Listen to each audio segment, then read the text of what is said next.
Does marketing yourself feel like an endless tornado of tactics? You're just trying to muster, what do I post on LinkedIn?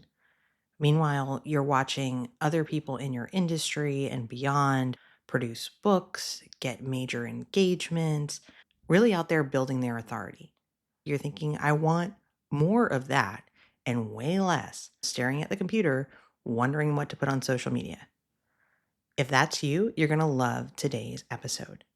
I'm going to teach you how we stop stressing about the tactic tornado and start building authority by building your body of work.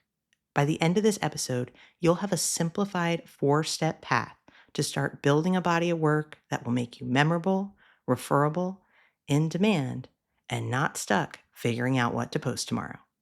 Let's do it. Welcome to the Establish Yourself podcast, the show that helps coaches and consultants get clear on how to talk about what you do, simplify your offers, and have more fun in your business and beyond. I'm Annie Franceschi, brand strategist, author, former Disney storyteller, and forever Muppet fan. I'm here to help you clarify your message, package your expertise, and streamline your systems to grow a business you actually enjoy. If you're ready for less confusion and more magic, it's time to establish yourself. I'm so glad you're here. I've got something amazing for you that's not just about building a body of work.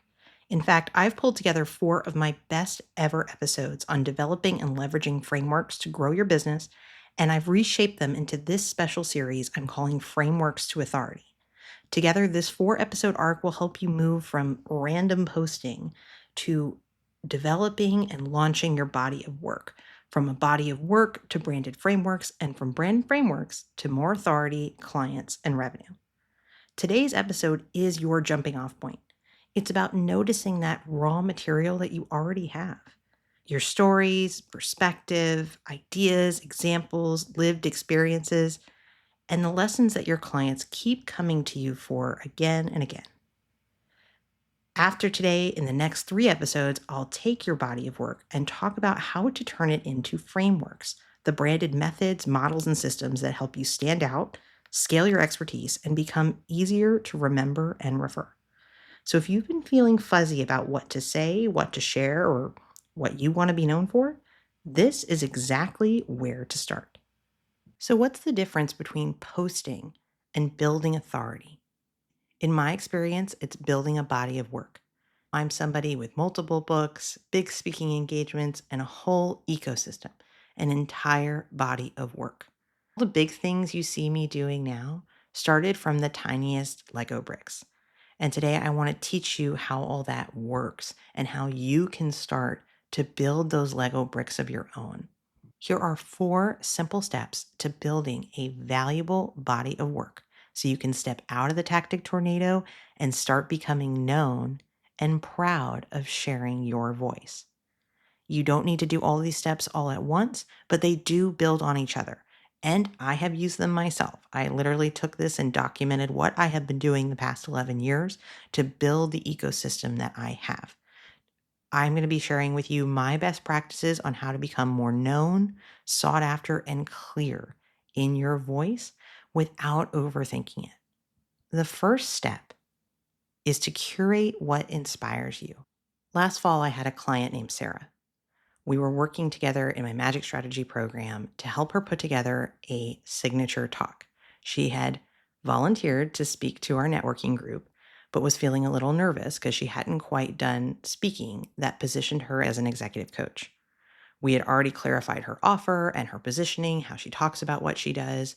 But when we sat down to sort of outline the talk, she got stuck. She didn't have a framework or a book to pull from. She asked me, is it okay to quote other people and use other people's work? I love this question because what she was really asking, do I have permission to share things that aren't 100% original to me? And the answer, yes. I think that that's where most of us start. What I told Sarah and what I'm going to tell you today is that it's not about not having something original to say. It's curating and pulling in resources and folks that inspire you, ways of thinking and research that you admire. I passed on a bit of that permission to Sarah, and she went out to build an incredible talk where she wove in some of what she thinks with other folks that she admires. And now, almost a year later, she's thriving. She's found her own voice and she started a fantastic Substack called I Make the Rules. I'll put a link to it if you want to check it out. But all of that started with being willing to ask the question, that one stretch, giving herself permission to curate and contribute when she wasn't quite sure what her unique voice was yet. Most people think building a body of work means creating everything from scratch with no help, no inspiration, and that it's not any good if you're borrowing from things you've learned before. This is not true. I specifically want you to start by sharing what has moved you, what you find compelling, what has helped you in your career or your path. I want you to highlight the books, the quotes, the frameworks, the metaphors, the voices that have helped shape how you do what you do. This could look like giving a talk where you quote other people, a blog post you write where you showcase your 5 favorite books in your field, a LinkedIn post where you share a quote and why it resonates with you. One book that really helped my mindset with this very early on is called Steal Like an Artist by Austin Kleon. Sarah was struggling with this idea of, can I talk about other people's work? And I love what Austin Kleon has to say about this. He says, steal like an artist. Artists don't create in a vacuum. They remix, they reframe, they curate, they give appropriate credit, and they make things their own. They are the sum of all the things that inspire them. So why are we as coaches and consultants and service business owners putting so much pressure on ourselves to not bring in those artistic inspirations, bring in the things that inform our work? That is what helps us start on this path to having our own voice. So I want you to start there, to give yourself permission to curate and point directly to your inspirations. That is completely fine. And you don't have to have all this figured out right away because clarity comes from action. Which leads me to the second step. Define and document your perspective. Once you get in the habit of sharing more of what you love, you're going to start to notice what you believe. And I want you to get in the habit of writing it down. Say these things out loud, post them, talk about them. One of my favorite reminders for this is a framework from someone else. Yes, I'm about to go practice what I just taught you in step 1. Even 11 years into the work I do, I'm going to quote other people. So I want to point you to a framework called PQRS from Kev Michael and his podcast, Chief Audience Officer. When you're like, Annie, well, what the heck would I even talk about? I want you to consider PQRS. You open up your calendar, you look at the past week or 2 weeks, and you look for these 4 things. P, problems you solved.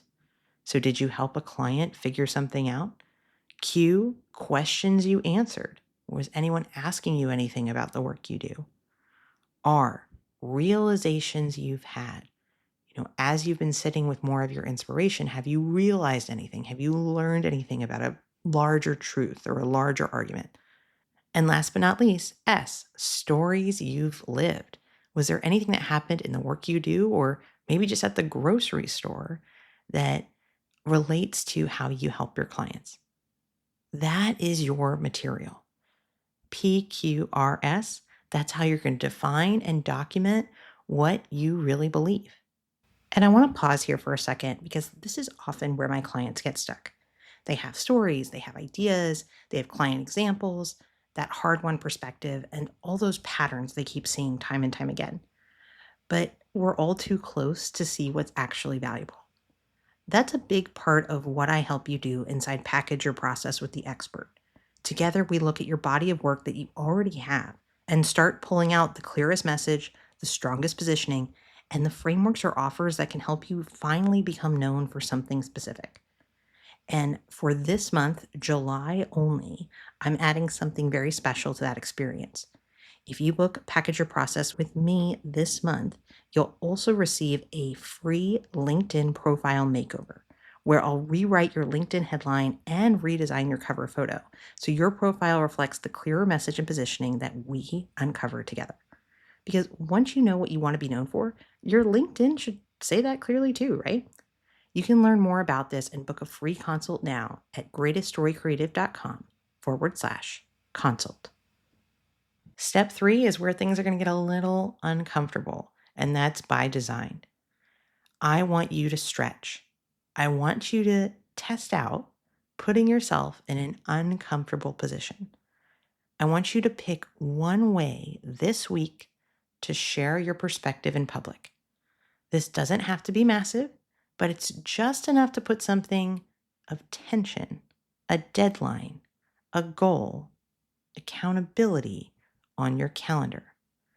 You could volunteer to speak at a community event. You could create a newsletter post. You could record a short video that you put on LinkedIn. You could publish a blog post on your website. This is a version of what Sarah did.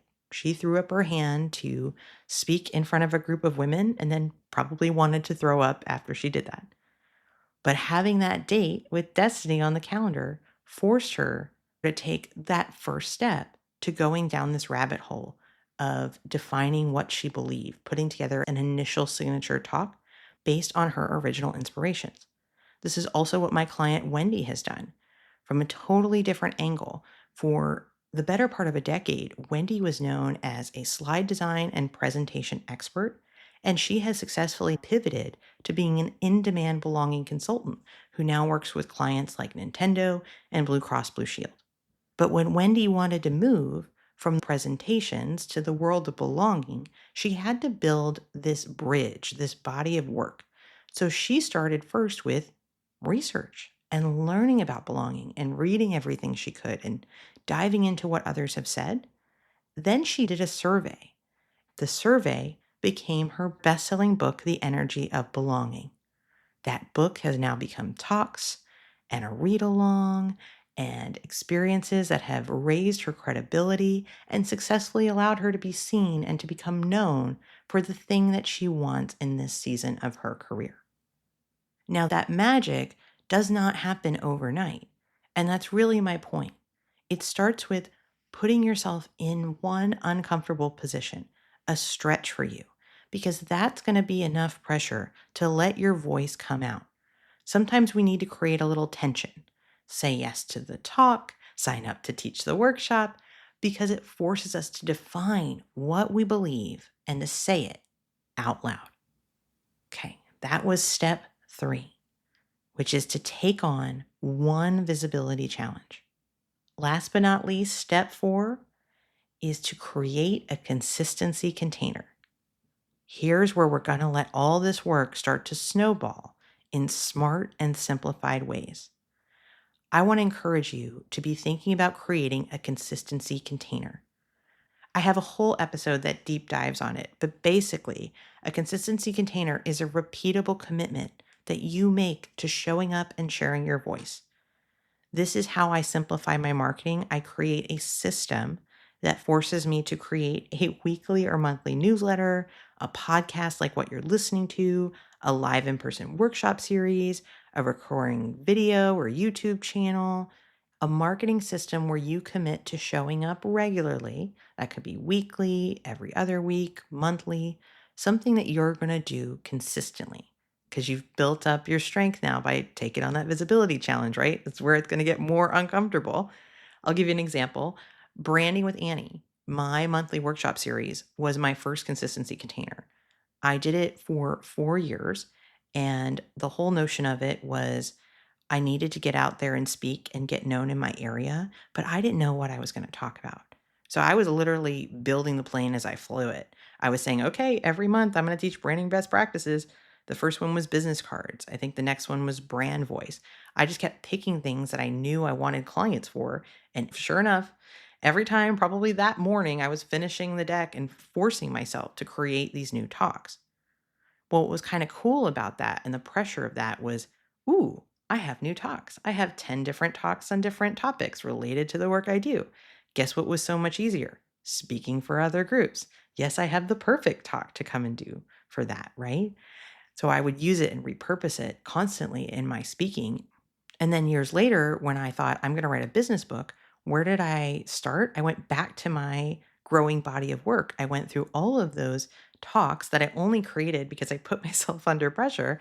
Those became some of the underlying truths and arguments and best practices that you see show up in the book Establish Yourself that came out in 2022. And spoiler alert, what I'm literally sharing with you right now. I didn't know it was going to be a consistency container. I figured this out by forcing myself to. That is the genius of creating a body of work. When you create a body of work this way and you worry less about getting it right versus getting it down, nothing is lost. Everything can be repurposed and built upon time and time again. This podcast is another good example of this. I went into this in 2025 committing to do one episode, committing to doing one episode every week for a year. I looked at the math the other day.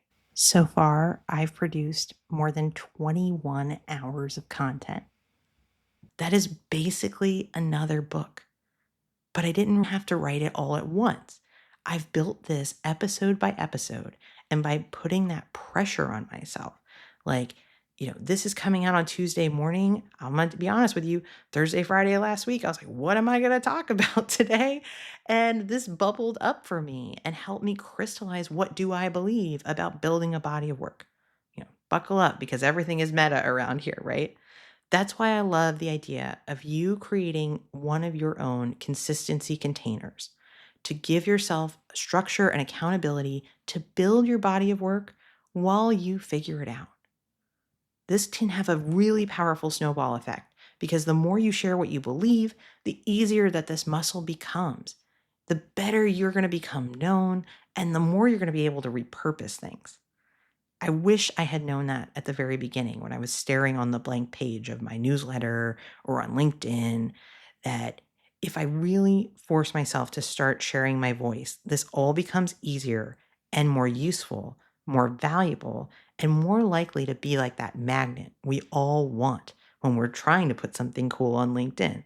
We want people to see us, to know us, to trust us, so we can help them transform their business, their lives, or both. I know this is tricky, and that's why I'm doing this call to arms, this pep talk today, because committing to this work takes time. It takes months and years, not days and weeks. And putting in the reps, putting in the time, in my experience, that's what separates the average citizens from the Marvel superheroes. That's the flex that's going to make you visible, memorable, referable. And on that note, I'm going to come back to you next week and dive even more into this. So today we talked about 4 simplified steps to make your marketing matter and start building some momentum by creating a body of work. Next week, I'm going to show you what to do with it, how to take what you create and what you talk about and turn it into branded frameworks, formulas, and methods that are going to help you get known, remembered, and referred. And in just a moment, I'm going to recap those first 4 steps for building a body of work. Now, if this episode has gotten you thinking, okay, Annie, I know I have a body of work, but I do not know how to turn it into a clear message or a stronger offer, something I can actually be known for. This is exactly the kind of work I help you do inside Package Your Process with the Expert. This is my private strategy experience where we work together to clarify how you talk about what you do, how you package your expertise into a clear offer or process, and start shaping those frameworks and language that's going to make you more memorable, referable, and ready for better fit clients. And because this series is all about becoming known for your ideas, I'm including a special bonus for clients who book Package Your Process with me this month. If you book with me in July, you'll receive a LinkedIn profile makeover where I'll rewrite your LinkedIn headline and redesign your cover photo so your profile will line up with your clear message and positioning that we create together. So if LinkedIn has been feeling kind of dusty, piecemeal, or just not reflective of the expert that we both know you are, this is a beautiful time to get that cleaned up. So go ahead, head on over to greateststorycreative.com/consult to set a free 20-minute clarity consultation with me now this month. And we will talk about where you are and whether Package Your Process with the Expert would be the right next step. I'll make sure the link is in the show notes. And now let's bring it all together today and give you those fantastic 4 steps to building your body of work. Step 1, curate what inspires you. Take permission that you don't have to start with having this all figured out. Step 2, define and document your perspective. Remember, use PQRS to find your voice and know more of what to talk about.